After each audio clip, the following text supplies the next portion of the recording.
Hello, my friends. Let's jump right into the summary.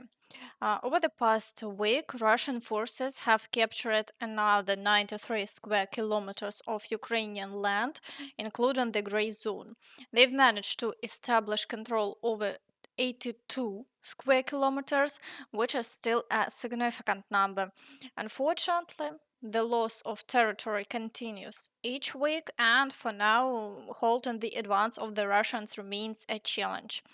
Now, let's move straight to the situation near Velyka Novosilka.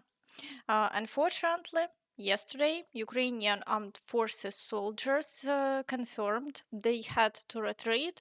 While they are still inflicting losses on the Russians within the town, another settlement has fallen under Russian control. Their advance has extended by another 3 kilometers, with fields near Vremivka also fallen into their hands.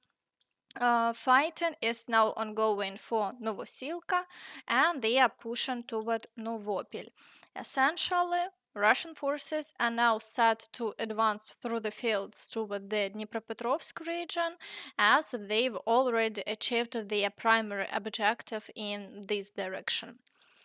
In the Zaporizhzhia direction, the Russians are continuing the assaults on Malatokmachka. However, there have been no advances along the front line, and the situation remains unchanged.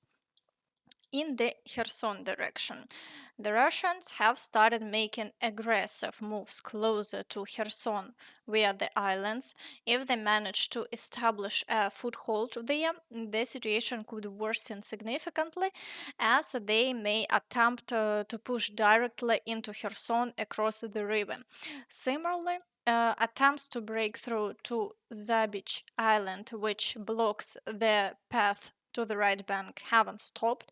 If they secure positions there, crossings to the right bank could follow. For now, there have been no changes over the past 24 hours, but the situation remains tense. Many of you probably recall the Ukrainian forces' attempt to cross to the left bank in preparation for a potential move toward Crimea.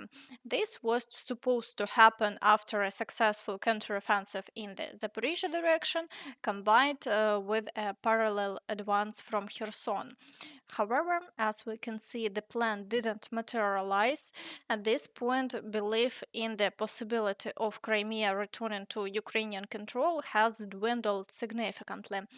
Despite Zelensky's statements that Ukraine will never recognize these territories as Russian, Lukashenko has suggested a more pragmatic approach.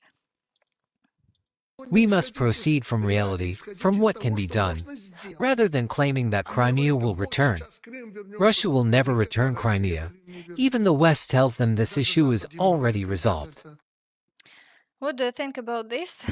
Share your thoughts in the comments below. Now let's move to the Kurakhove direction.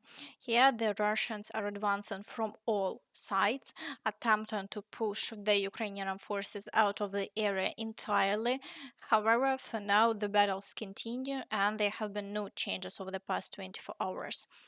In the Pokrovsk direction, Russian forces remain highly active, continuing their attempts to break through toward the outskirts of Pokrovsk.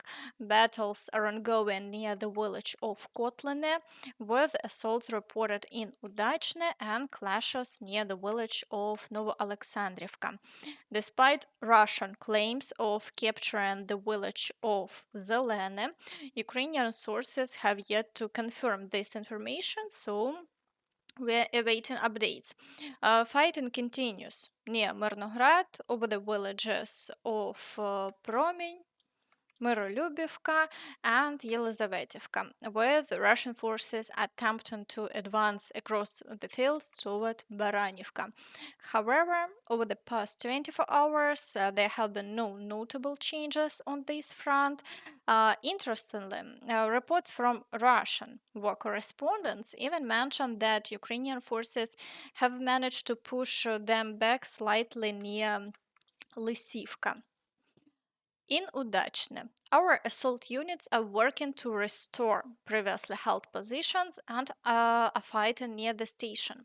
In the Kotlin area, our assaults expanded the control zone north of the settlement, advanced slightly along the railway, and are attacking toward the mining management. In Zvirove and north of Peshane, intense battles are ongoing. North of Zelena, our forces are advancing toward Novoukrainka and a stronghold at the crossroads. In Lysivka, Ukrainian forces managed to push our troops back slightly. Near Mykolaiivka, Russian assault units regained control and advanced southwest toward Mirnograd. Even Russian sources are reporting a near halt in the advancements here, with some success on the Ukrainian side. This gives hope that Russian forces can be stopped entirely and the front line can be stabilized. After much anticipation, Zelensky has announced that General-Major Mykhailo Drapatyi has been assigned to lead the operational strategic Khortytsia troop group. Today, I've ordered the reinforcement of the command staff of our forces in Donetsk. General-Major Mykhailo Drapatyi is now tasked with leading the Khortytsia operational strategic troop group, focusing on the most intense directions of fighting. Drapatyi, along with the brigades under his authority as commander of the ground forces, the largest component of our armed forces, will help align combat operations with proper brigade preparation. Frontline needs should set the standards for brigade training and equipping. Meanwhile, General Major Andriy Hnatov has been assigned to the General Staff as Deputy Chief of the General Staff. His role is to elevate operational staff training and improve coordination between headquarters and the front. Let's hope these leadership changes bring success and help solidify the Pokrovsk front line. In the Toretsk direction, the Russian operation is nearing its conclusion with the city now under their control. Battles are ongoing for Crimea as the Russians build up reserves for further advances toward the settlement of Klebanbyk. Reports from the ground suggest that Crimea is almost entirely under Russian control. Toretsk direction. The Russians continue to push forward, now controlling part of the Toretsk mine and beginning to advance on the slag heap. In Crimea, only one street remains contested as our drones prevent the Russians from fully consolidating their positions. In the Chasiv Yar direction, intense fighting continues for control of the city. Simultaneously, Russian forces are advancing near Stupochki and Pretechene while attempting to push the front line closer to Bilahora. However, Ukrainian forces have successfully repelled all attacking groups, keeping their front line unchanged. Noteworthy is their continued fighting near Novomarkova and Orikhovo-Vasilievka. Here, the Russians are trying to build momentum toward Kramatorsk. Indicating broader ambitions rather than focusing their efforts on specific key cities to capture and force negotiations, they appear intent on moving toward settlements that would require prolonged and grueling battles. For now, there have been no significant changes over the past day as Ukrainian forces continue to repel attacks and hold their ground. In the Siversk direction, Russian forces continue the assaults on Verkhnyo-Kamensk but have made no progress over the past 24 hours. There have been no changes in this area. In the Liman direction, fighting continues for Zarichne with assaults on Novolyubivka and attempts to break through towards Zelena Dolina. While there have been no notable changes in the past day, Russian activity remains relentless. In the Borova direction, Russian forces continue the assaults on Nova Kruglякivka, advancing from Lozova and storming Prashotravneve, Kopanki, and pushing across the fields towards Shaykivka. They are also attacking Novosilka and Novoyegorivka. While they haven't achieved any successes yet, the situation remains extremely difficult. Further south, they are attempting to break through to Druzhelyubivka and Rakivka with ongoing fighting near the village of Makivka. However, no changes have been reported in these areas either. In the Kupiansk direction, the Russians are storming Petropavlivka and Glushkivka as well as attempting advances near Pishane. Kupiansk itself continues to face shelling, but the front line remains stable. Meanwhile, near Dvorichna, no new assaults have been reported and there have been no changes over the past 24 hours. In the Kharkiv direction, it can be said that there is a relative lull. No offensive actions have been observed along the front line, and even in Vovchansk, all attacks have ceased. For now, the front line remains unchanged over the past 24 hours. In the Kursk direction, Russian forces are also displaying low activity, conducting just over 10 assaults in the past day. However, they have achieved no successes and the front line remains unchanged as before. Meanwhile, Lukashenko stated that they would like to open the border with Ukraine, but Ukraine is not offering. No, Sasha, we have no information about the desire from the other side to open the border. I've been suggesting it very often. Yes, we maintain certain contacts with Ukrainians, but we do it in a transparent way. Everyone knows about it.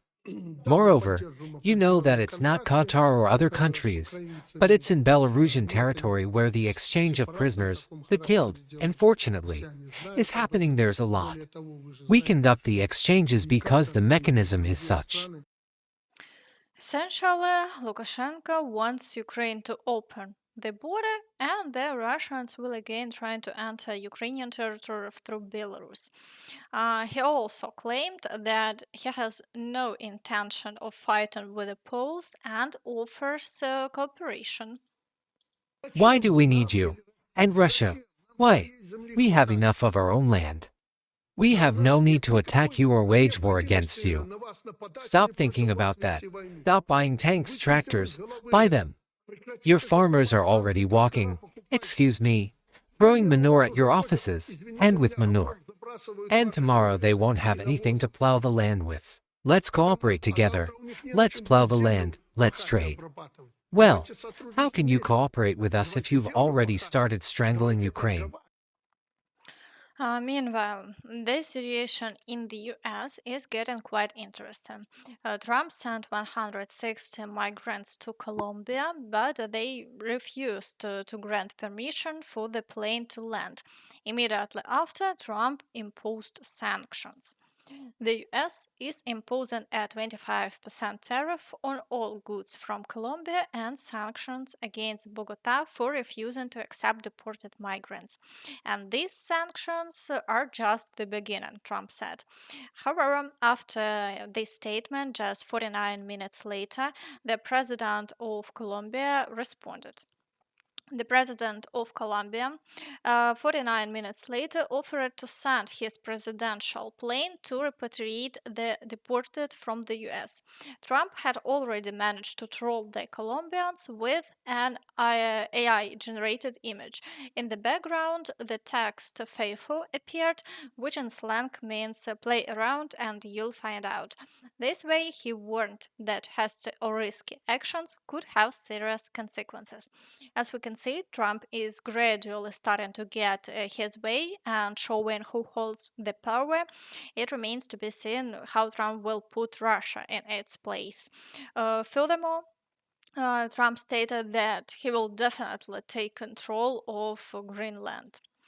The US will definitely take control of Greenland because it's for the protection of the free world and because 57,000 residents of the islands want to be with us. In general, we're waiting to see how events will unfold. And that's all from me. So please don't forget to like this video, subscribe to the channel, and hit the notification bell to stay updated on all the latest news. Thank you for watching and see you next time. Bye bye.